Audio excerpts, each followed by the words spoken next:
Attention all pilots! Attention all pilots!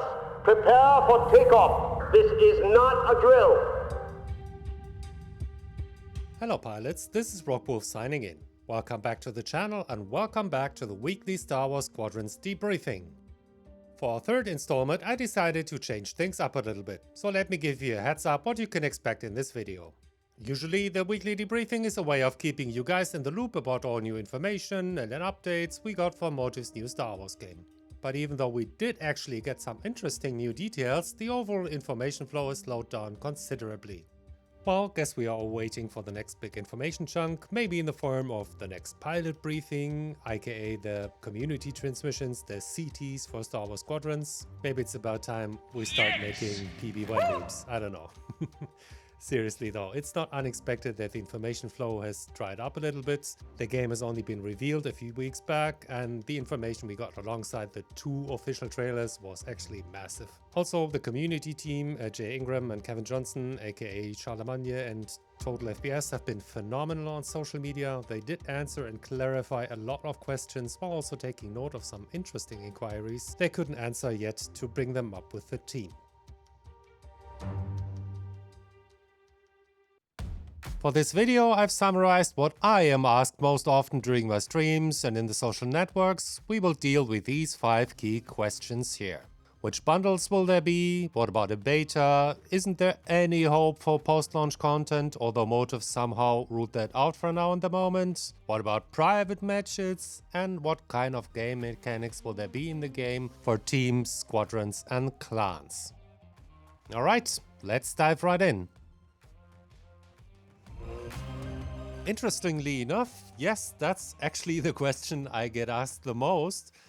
People really like Squadrons and they seem to be especially happy about the fact that they can sync into the cockpit with flight stick and VR glasses. And quite a few seem to hope that they can get the equipment they need in a special edition of the game bundled with, say, a flight stick or a VR headset. Well, what are the official answers to this question? First of all, there's bad news for the console owners among you. Currently, HOTA support is only available for the PC. That means flight sticks are currently not supported for consoles. Jay Ingram has answered several times that he will talk to the team if the HOTA support can be extended to consoles in the future. Personally, I don't think that this topic will be addressed until October. I mean, porting the mechanics from PC to consoles is probably a bit more challenging than just putting a checkmark in the code, testing approvals from Sony and Microsoft, just to name a few points here. It all takes time. It also seems that there are actually no bundles in the planning stage, at least not by Motive themselves. At least Jay Ingram on Discord has made some comments that make me believe that. I mean, of course it's totally not unimaginable that he just doesn't know about it, but would be strange. To be honest, I was hoping for such a bundle myself, especially in the field of VR. I would assume that a Star Wars game, which should have quite some reach actually, should make the whole VR topic interesting for new target groups. Wait and see, I guess.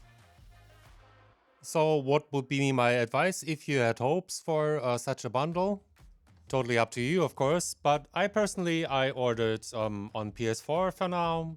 Virtual reality is probably something you should try out first before you make an investment. I mean, some people get motion sick and can't play in VR at all. So in my case, doing that on PlayStation is actually the cheapest way for me because I already have a PlayStation camera and I already have the PlayStation obviously, which only leaves the VR headset which I can borrow from a colleague. But there's also the option to just wait. I'm pretty positive we'll actually get a more detailed answer to that question by the community team in the future. Alright, next up, public beta. This is something that many people who are kind of undecided about the game yet are asking for in general, I think. I mean, most of my pilot friends either pre-ordered or plan to buy the game. It also seems to have quieted some interest in the flight sim community. That's great too. But, you know, some Star Wars gamers who actually have an interest in the game, mostly because of the IP itself, wonder if a space combat game will be for them.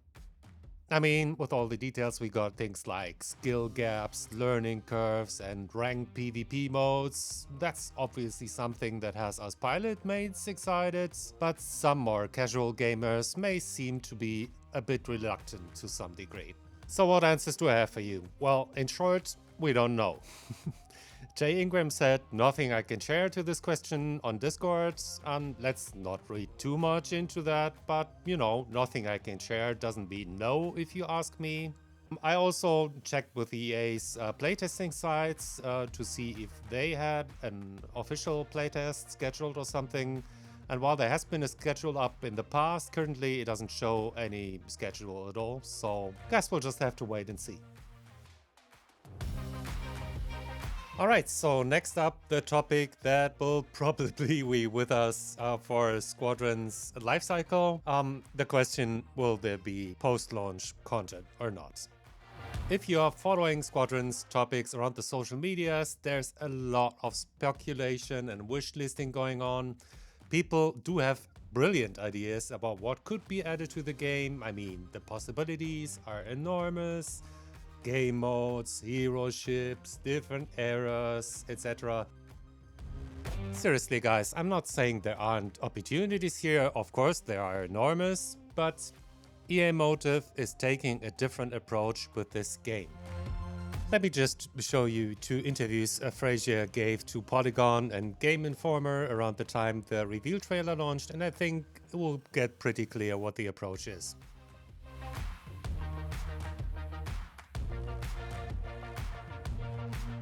I mean, he's been very clear about the approach. You pay $40, what a bargain by the way, and you get a complete game, no live service DLCs, no extra stuff, done.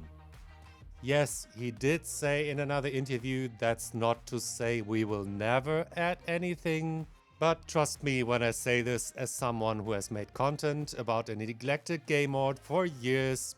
If they say we could, that doesn't mean we might. So unless someone like Ian Frazier says something a bit more concrete, you should not expect anything. Many factors are in play here, and for now they do not plan additional post-launch content, periods. I mean, just look at what Jay Ingram had to say on Reddit about potential balance changes. He says, if something major comes up, we'll address it. Well, that doesn't even sound like a regular patch schedule is planned to me. So is this a bad thing? Well, a live service Starfighter game would have been fantastic. I was hoping for it. I actually kind of expected Squadrons to be a live service game. But for the moment, I'm very happy about Squadron. It looks awesome and I really feel like the team behind it is super dedicated, invested in this one. So what I often get asked is, what if the game is super great and the reception is phenomenal? Well, they will just have to make something new for it, right?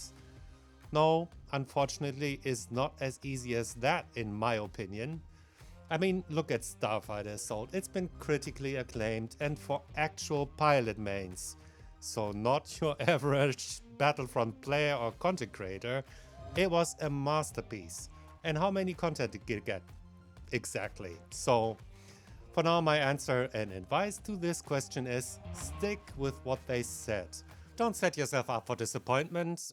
Enjoy Squadrons for what it is, or what it will be at launch. I think we will have a great time with this $40 gift present type of a game. It really looks fantastic, and let's just relax and enjoy what we'll get at launch. So what about private matches then? Motive has stated a couple of times this game has a competitive approach, and they honor that in many ways with things like ranked PvP modes and a certain skill gap that seems to be imprinted right into the game mechanics. But while competition sounds like clan battles, sounds like community events and tournaments, so it just has to have private matches, right? Well, for Battlefront, it was always argued this was more of a casual game and a game for kids too, so wouldn't need private matches. That has never been the official response though, just so that it is clear. But this game, different, not just for the casuals. It needs private matches, right? Well, unfortunately, Motive and the community team have been pretty quiet about this one. I mean, I did a pretty thorough research and I couldn't find one statement towards private matches. None. So, unless they are saving this as a welcome surprise for a later point in their marketing schedule, for now I think we won't have private matches. That obviously leads to the question, well, it could always be added at a later stage, right? Well, see the last point. If you ask for my personal opinion, even if we could add something to the game, changes to we might add something to the game. Would private matches be something they prioritize? I don't know, guys. I mean, many people begged and petitioned for private matches in Battlefront 2 for years. And not just pilots like myself, yet here we are. So again, I would say stick with what we know. Currently, I don't expect Squadrons to feature private matches. If it is there at launch, fantastic, I will celebrate. But for now, don't expect it if you ask me. Well, lastly, another thing that actually has been a topic of interest in conversations I had within my own squadron, the Rogue 181st, and other clans as well, is if the game will actually feature dedicated team mechanics. Some of the milsims I'm in touch with ask me that as well. Will the game's interface actually support team mechanics like custom squadron names, emblems, captains, stuff like that? I mean, some even hope it will go as far as platoons, like in Battlefield, where you can join a rep, a clan in-game. Well, that's certainly something those of us who are already or have been organized in squadrons, clans or milsims for years would appreciate. No information about that yet though, at least none that I found online. I did watch all trailers closely again to see if I could find a hint of sorts. But nah, nothing of interest in that regard really. I just thought I'd bring it up really because I didn't actually see it featured or asked in other creators' content. And again, it's a hot topic of interest among clans and milsims, so if you know of anything, please let me know in the comments down below. Thank you. Alright, that wraps up this week's weekly debrief. I know much of what I had to say might have been a disappointment one way or the other, either because we don't have the answer yet, or what we know is not what we would have wanted for the game. So just let me say one more time that I am really looking forward to Star Wars Squadrons very much. From what we know so far, this will be my type of game. I just advocate to stick with what we have in Squadrons. The team at EA Motive seems to have something truly special in store for us pilots. Let's all embrace that and not diminish these efforts by measuring against personal wish lists and ideas, how valuable and legit they may be. But if you, my dear viewer, are a part of Motive or the community team at EA, we need private matches, okay? Sorry guys, but I just had to with this one.